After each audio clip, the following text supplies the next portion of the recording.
A continuación, vamos a tener la participación del doctor Gustavo Delgado Matallana. Indudablemente que a su conocimiento, a su sapiencia, se une una gran modestia. Hemos tenido que hurgar para poder conocer algunos de los pocos valores que hemos recogido de los muchos que él tiene. El doctor Delgado Matallana es presidente de la Asociación de Historia de la Medicina Peruana, gran estudioso de la historia de las ciencias médicas en nuestro país y especialmente de la historia de la medicina. Reconocido docente sanmarquino, profesor emérito desde 2002, condecorado por la Orden Daniel Alcides Carrión por servicios meritorios en el grado de gran oficial por su destacada labor como médico, investigador y educador el 5 de octubre del 2008. Autor del libro La historia de la medicina peruana en el siglo XX, obra editada por la Asociación de Historia de la Medicina Peruana, que comprende 1.382 páginas, dividida por razones editoriales en 2 tomos, repartido en 8 capítulos. Es presidente de la Comisión de Aniversario 458 de la Universidad Nacional de San Marcos, fundada el 12 de mayo de 1551 en el año 2009. Es investigador de la vida de Daniel Alcides Carrión durante los años 1873 y 1884. Con todos estos valores tengo el gran orgullo de presentar a ustedes al maestro Gustavo Matallana, quien nos disertará el rol de los médicos en la gesta de la independencia.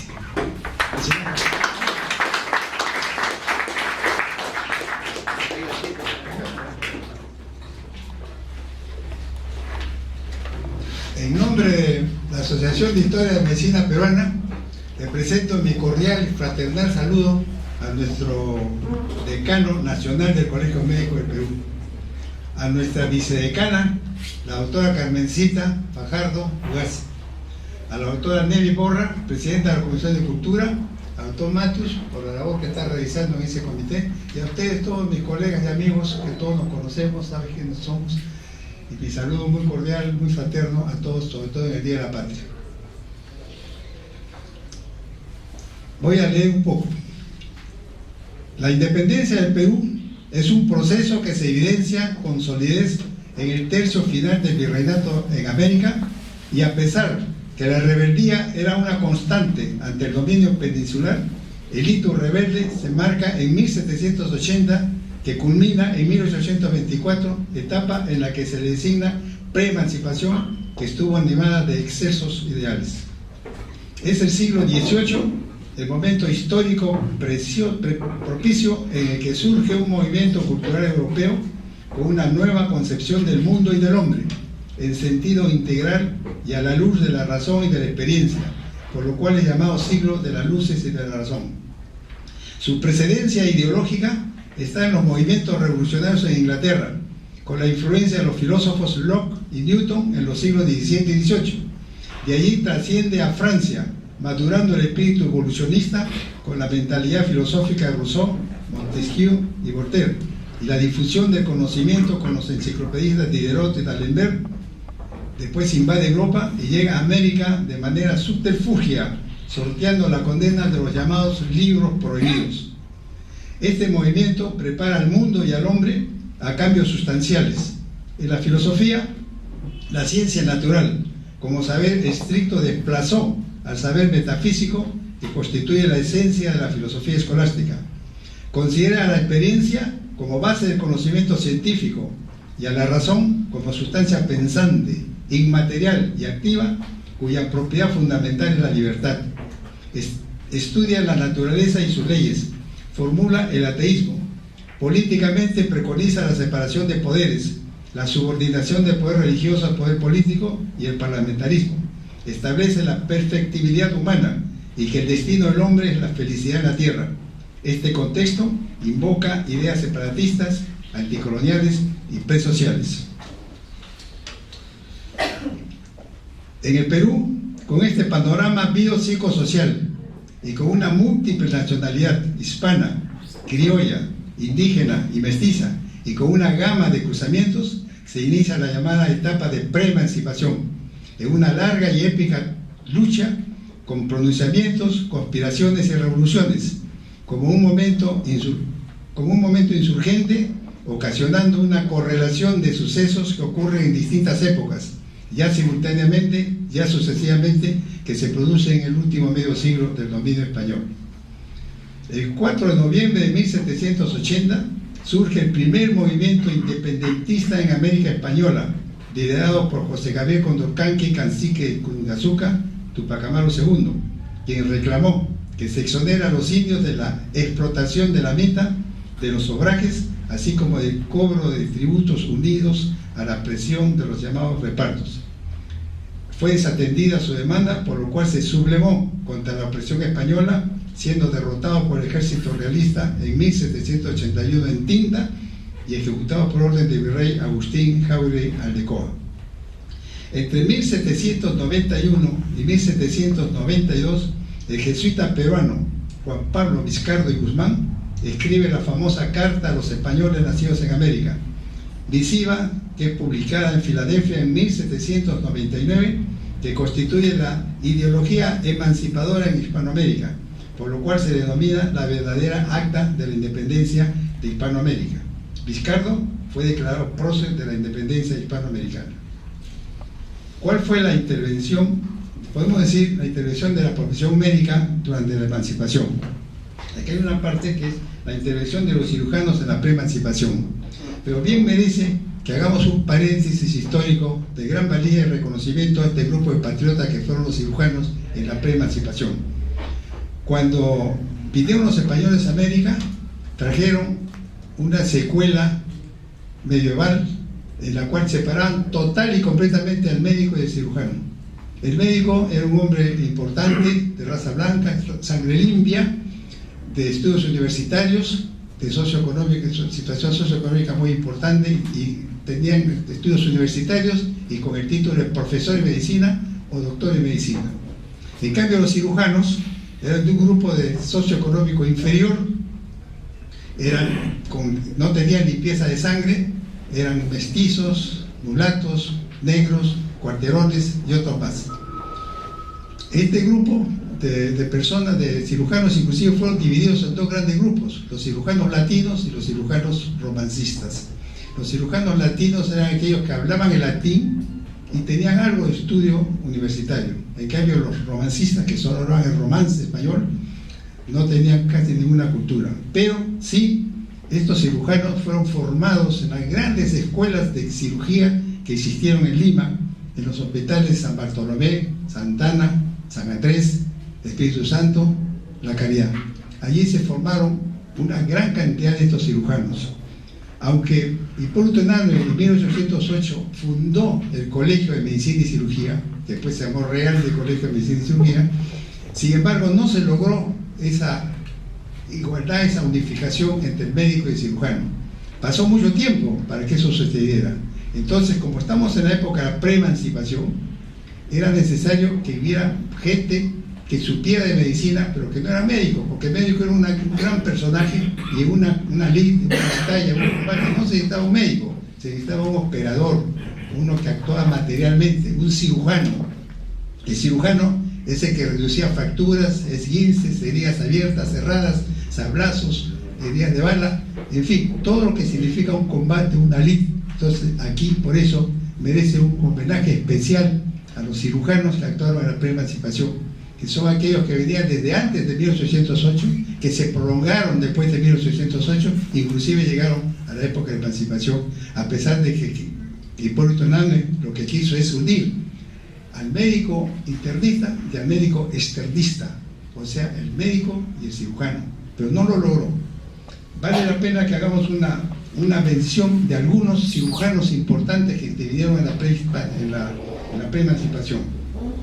O sea que a las insurgencias anteriores siguieron otras gestas libertarias en las cuales los cirujanos dieron apoyo significativo. En 1805, en la insurrección de Gabriel Aguilar y el doctor Manuel Ubalde, en el Cusco, con sentencia separatista, el cirujano Justo Justiniani prestó valiosa ayuda y los precursores fueron fusilados.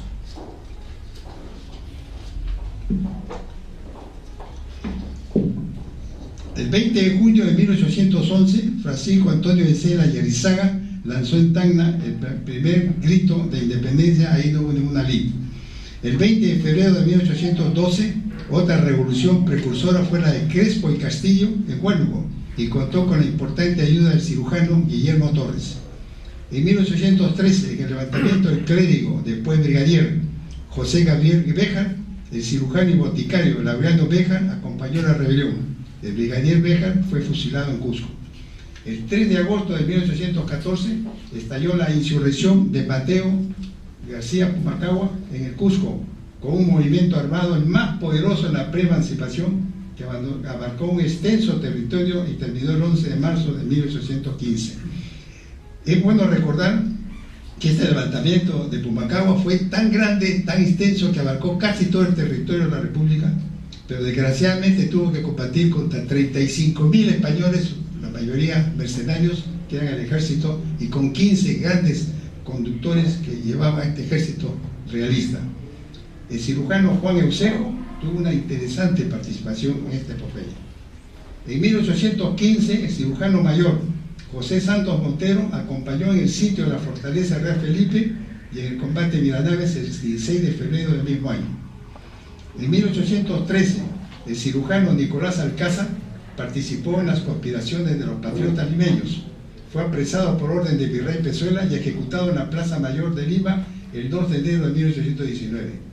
En 1818, el cirujano Benito Barco apoyó el movimiento del Callao, por lo cual fue apresado.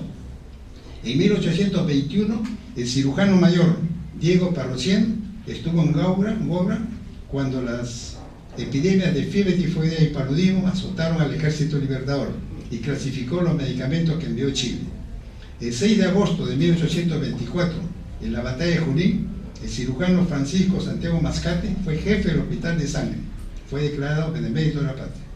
El 9 de diciembre de 1824, el cirujano Abelardo Núñez sirvió al Ejército Libertador en la batalla de Ayacucho. En 1818, un personaje especial llegó a Lima como médico, cirujano y demócrata, llamado Pablo Jeremías, que vino a socavar conciencias y a preparar para la lucha. Francisco Javier Mariátegui dijo de él que era un constante e incontrastable apóstol de la democracia. De Negri Luna opinó que se dedicó con toda energía y entusiasmo a predicar la ideología de los insurgentes. En Lima contactó con el Colegio San Fernando en sus afanes separatistas, cuando era liderado por Unanue y seguido por José Gregorio Paredes, José Peset Monel, Luna Pizarro y otros. Parece que era un agente secreto de San Martín, enviado para facilitar el desembarco del protector en Pisco. En 1822, y por una causa aún no establecida, cuando gobernaba Bernardo Monteagudo, Jeremías fue fusilado, lo cual motivó la destitución y destierro de Monteagudo. Otra parte importante es cómo intervinieron los farmacéuticos, que es otra rama médica, cómo intervinieron los farmacéuticos en la pre-emancipación. Lo mismo que he dicho de los cirujanos es lo que pasó con los farmacéuticos y boticarios. Prácticamente ellos no llegaron a estar concebidos dentro del cuadro sinóptico de Hipólito Unanue. No llegaron a esa concepción completa, pero sin embargo existían, ejecutaban y hacían. La prueba es que cuando en la pre-emancipación sucedían todos los acontecimientos, lides, combates, etc., era necesario de un farmacéutico, un boticario, para abastecer medicamentos, la quinina, la pomada, los rendimientos, etc. Todas esas cosas tan importantes para una ley. Es por eso meritorio citar algunos casos en que los farmacéuticos apoyaron a la gesta emancipadora, libertaria. Luis Montes, como farmacéutico asistente de cámara de Virrey Pezuela, tuvo una labor de contraespionaje y ayudó a la tropa del general José Antonio Álvarez Arenales en las dos campañas de la Sierra. Agustín Cruzate fue farmacéutico, promotor de las subvenciones en Lima, ayudó con dinero y medicamentos al Ejército Libertador. El hospital de Bellavista recibía a los heridos en los enfrentamientos entre la escuela de Cochrane y los españoles sitiados en el Real Felipe. El boticario José Guillermo Gerardino Arce fue un proficuo conspirador. En una acción tenaz y persuasiva logró que muchos desertores del batallón realista Numancia pasaran a las filas patriotas. Actuó en las epidemias de fiebre tifoidea y paludismo que en febrero de 1821 atacó a la tropa y oficialidad del Ejército Libertador. En 1814 sufrió persecución por la Inquisición. Fue declarado prócer de independencia. ¿Cómo participó el Colegio San Fernando en la pre-emancipación? En las aulas del Real Colegio de Medicina y Cirugía de San Fernando, profesores y alumnos no solo participaban en asuntos académicos, planes de enseñanza y desenvolvimiento administrativo, sino que a la vez, inmersos en la forja libertaria, estaban interesados en las conmociones sociales foráneas, como la independencia de los Estados Unidos de América en 1776 y la Revolución Francesa en 1789, que dieron las bases doctrinarias fundamentales emancipadoras en América Central y América Meridional.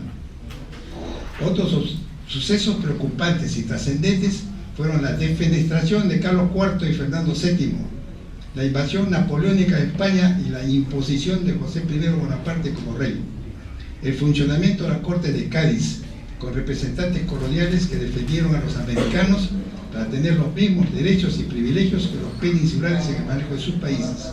Estas situaciones crearon un vacío de poder, porque al no haber monarca español, las colonias quedaron sin gobierno vinculante entre 1808 y 1812.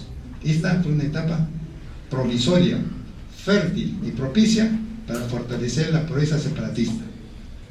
Otros sucesos en América Meridional repercuten en los claustros sanfernandinos: la Revolución de Mayo en 1810, que liberó Argentina; la expedición libertadora de San Martín en Chacabuco, 12 de enero de 1817, y Maipú, 5 de octubre de 1818, que independizó Chile; las acciones libertarias de Bolívar en Boyacá en 1819, que emancipó a Colombia, y en Carabobo en 1814 y 1821, que logró la libertad de Venezuela.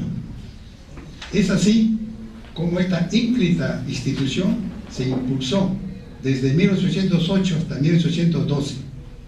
La idea emancipadora y los discentes acompañaban a los maestros liderados por Hipólito Unanue, Miguel Tafur, José Manuel Valdés, Gavino Chacatana, José Peset, Félix Devote y el médico argentino José María Miralles.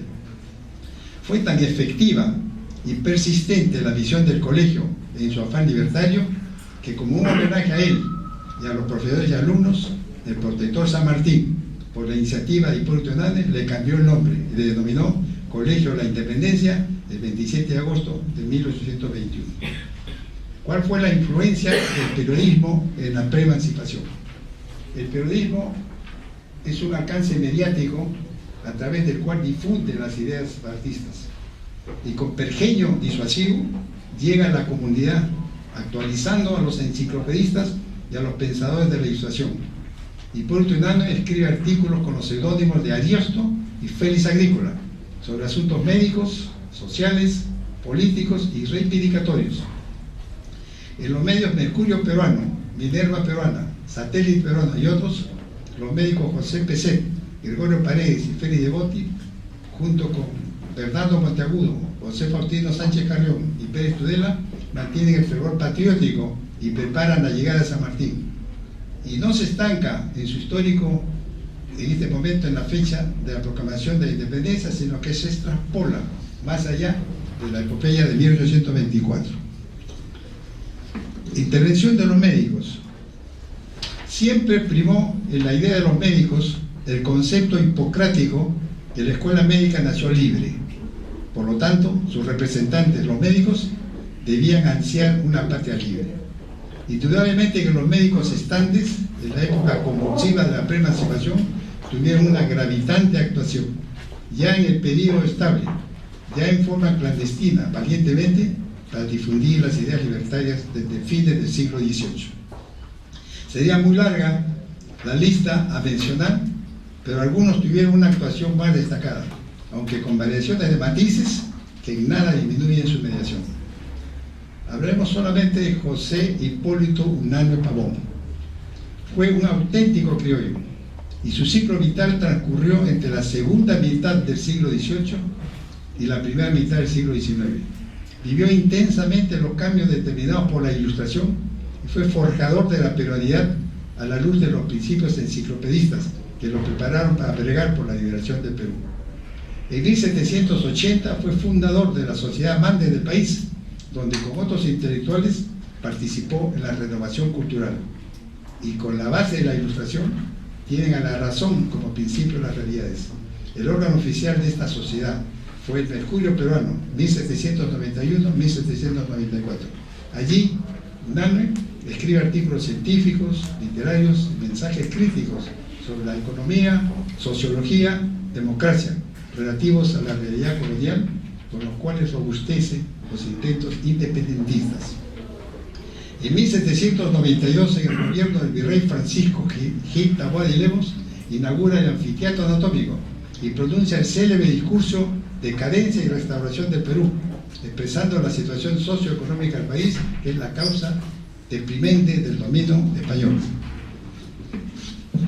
En 1794 inicia las conferencias clínicas en el anfiteatro, que es escenario de disertaciones médicas y quirúrgicas, y clandestinamente los facultativos y alumnos lucubraban planificar sus propósitos alcistas. En 1806, en su obra Observaciones sobre el clima de Lima y su influencia sobre los seres organizados, especialmente en el hombre, analiza aspectos sociales y demográficos incompatibles con una nación libre y objeta la pretendida inmadurez cultural y cívica en América. En 1808, con la ayuda del virrey Fernando Abacari Sousa, marqués de la Concordia, fundó el Colegio de Medicina y Cirugía, en el que por real cédula de Fernando VII del 9 de mayo de 1815 se denominó Real Colegio de Medicina y Cirugía de San Fernando. Ambiente en el que Unanue, con los dignos profesores que lo seguían y los alumnos, reactiva el movimiento emancipador con tertulias conspirativas que se efectúan entre 1808 y 1812 y alentadas por la flamante Constitución Liberal de 1812, sancionada en las Cortes de Cádiz de España. En 1809 firma un mensaje dirigido a la corona solicitando igualdad de derechos entre criollos y españoles.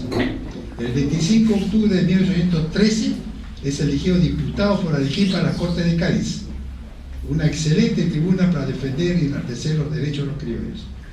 En 1816, Unanue, a los 61 años de edad, fatigado por sus intensas actividades organizativas y académicas, así como su participación de activista emancipador, decidió tomar un descanso en su hacienda de Cayenne. En 1818, José de San Martín consolida la independencia de Chile, lo cual incentiva a los patriotas a solicitar a Unanue que reinicie la gesta libertaria tan comprometido con ella, y lo hace con poderosa personalidad carismática y de sensibilidad humana, convocando a la mixia étnica a la agitación libertaria.